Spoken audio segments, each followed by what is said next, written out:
Hi everyone, and welcome to Shukin Science. In this video, we're going to talk about some of the main characteristics that scientists use to distinguish between prokaryotic and eukaryotic cells. Now, as you know, all organisms on our planet fall into one of these two categories based on what their cells look like. But before we talk about the differences between these two categories, I do want to remind us of some of the things that they have in common. So all cells on our planet, regardless of whether they're pro or eukaryotic, they must have some sort of genetic material.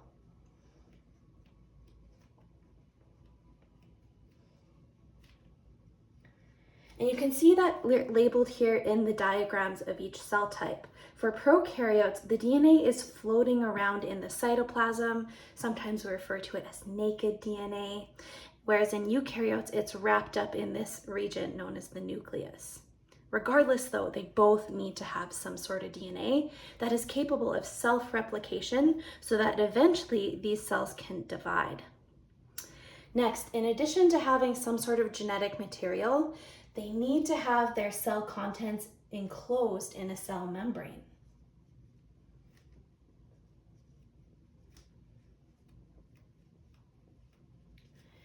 And you can see I've drawn that as this double layered membrane in both cells. It's called the phospholipid bilayer because its chemical composition actually results in this double membrane system.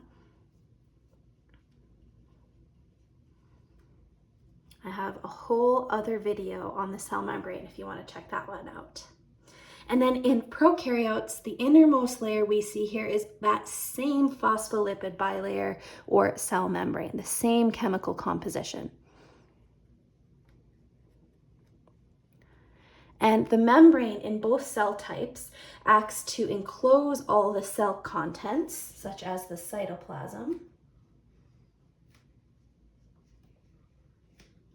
The cytoplasm, by the way, is just this kind of jelly-like substance in the middle of the cells where everything is suspended in. And of course, the cell membrane also helps to determine what moves in and out of the cell.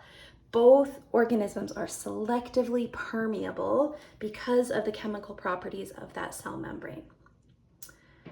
Of course, other characteristics include having a metabolism. Both of these cells need to be able to do respiration in some way. Now in prokaryotes, that occurs somewhat in their cytoplasm, but also in this region where the membrane has kind of pinched off to increase its surface area, known as the mesosome. Whereas in eukaryotes, those metabolic reactions occur primarily in organelles known as mitochondria.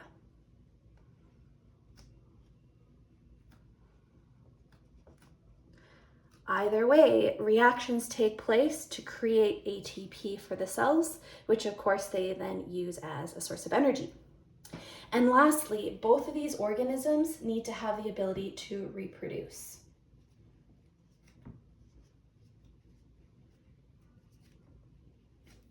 Now, prokaryotes and eukaryotes have slightly different ways of making this happen, but they're both capable of dividing their DNA and splitting in half. Now, let's get down to the differences. So you'll notice, like I mentioned before, in prokaryotic cells, the DNA is free-floating or naked. Sometimes we refer to the region where the DNA is most likely to be found as the nucleoid. But you'll notice it's not trapped in a true membrane, like in eukaryotes, where it's found in the nucleus. And if you're looking at cells under a microscope where the DNA is stained, that is actually the easiest way to distinguish between the two. In prokaryotes, there is never a nucleus. Whereas in eukaryotes, the DNA is always contained in that nuclear membrane. Another important difference between the two is that in addition to not having a nucleus, the prokaryotic cells also don't have any other membrane-bound organelles. You'll notice there's no mitochondria, no Golgi apparatus, no endoplasmic reticulum. all of the reactions in a prokaryotic cell take place directly across the cell membrane or in the cytoplasm itself. Whereas in eukaryotes, there are these specialized organelles where those reactions take place separately. So big advantage for eukaryotic cells. Next, one of the things you can't obviously see in the diagram here, but that is the method of reproduction. For prokaryotic cells, they can only ever reproduce asexually. And they actually do that, again, using this region known as the mesosome. In this pinched off area of the cell membrane, there are additional enzymes present to help duplicate the DNA and eventually allow the cell to split in half. Whereas in eukaryotic cells, some of them do reproduce asexually, but some of them can use sexual reproduction instead. And some of them actually do both, depending on which stage of their life cycle we're looking at. So that allows eukaryotes to increase their genetic diversity when they utilize sexual reproduction. And that's not to say prokaryotes can't gain genetic diversity, because they have these little projections off of the outermost portion of their cell, which are known as pili.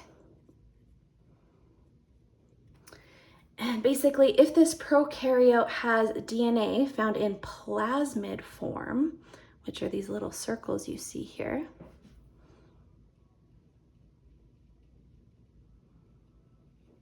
that allows it to gain resistance to certain things in the environment, it can actually get together with another prokaryotic cell and exchange this DNA in plasmid form through connection of their pili, known as sex pili. So it's not like prokaryotes have no genetic diversity.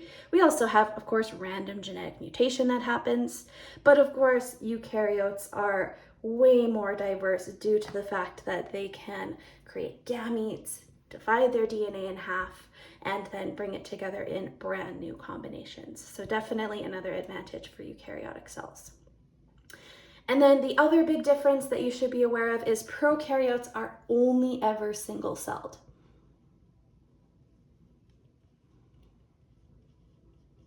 Now, that does have some advantages. They're able to reproduce much more rapidly.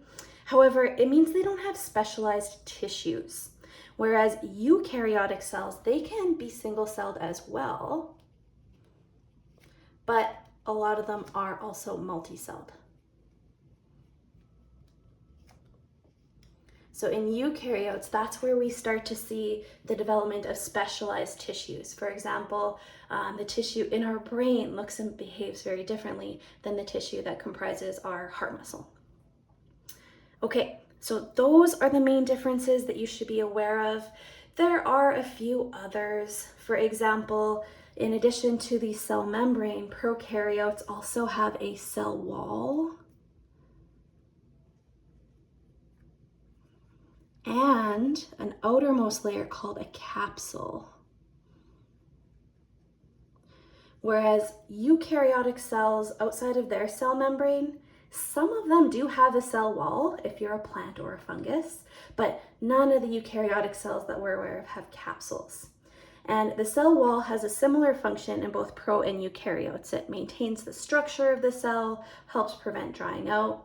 Whereas the capsule that we only see in prokaryotes, it actually allows these cells to adhere to different surfaces. So the way that the cells are organized are quite different, although of course there are a number of similarities. Actually, speaking of similarities, I thought of one more. They both have ribosomes. And that's because ribosomes are the essential part of the cell for protein synthesis. So when a pro or eukaryotic cell wants to express a gene within its DNA, some of that information gets sent to ribosomes to turn into a protein.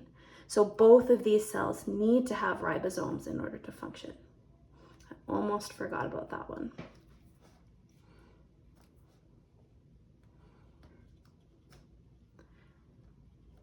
So ribosomes are these free-floating structures spread throughout the cytoplasm. We actually also see ribosomes embedded in the rough endoplasmic reticulum of eukaryotes.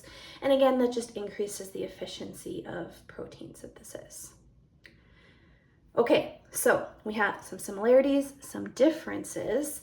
Lastly, we need to understand that there are multiple different categories that exist within pro and eukaryotic cells. And keep in mind, this is kind of an evolving field of science. Biology is always changing as we keep learning more and more about the incredible diversity on our planet.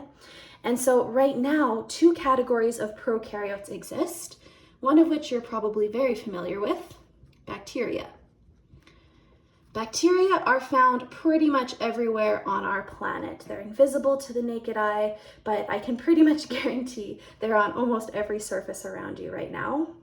And the other category that people are maybe less familiar with is archaea. Now, since they're prokaryotic, they do look very similar to bacteria. They're single-celled, you can only see them under a microscope. They tend to have very similar organizations, and that might lead you to believe that they are closely related to one another. However, when we take a look at the DNA and the specific genes that are found in bacteria and archaea, we actually find that archaea have more in common genetically with eukaryotes. So we actually think there's a close evolutionary relationship between these two cell types, closer in fact than archaea and bacteria. Now, eukaryotes are a very diverse group, and like I said, this is a continually evolving way of classifying these cells. The things that really haven't changed are our first two categories. We generally know what plant cells look like, and we generally know what animal cells look like. And in fact, I'm going to do a whole other video to help us distinguish between plants and animals. The next category is one that sometimes people forget about, and that is fungi. Now, fungi are not plants. They don't have chloroplasts, they don't do photosynthesis. The only thing they really have in common is that they are non-motile and they have a cell wall, similar to plants, although different chemical composition. But in terms of their metabolic processes, fungi actually have more in common with animals. And then the last core category, another not really that well understood one, is protista or protists. Now, basically any single-celled eukaryote gets thrown into this category of protista. They don't tend to have a lot in common. In fact, there are some organisms where we're not even sure whether it goes in protists or other categories. For example, some types of algae, well, they do photosynthesis, so they should be a plant, but there are certain types that are single-celled. So should they be a protist plant? We're not really sure. I would imagine that in the next 10 to 15 years, we will further refine some of these categories here once we start to learn a little bit more about these evasive organisms. All right, so that is the difference between pro and eukaryotic cells. Stay tuned for the next video if you want to check out plant and animal cells. Thanks, everyone.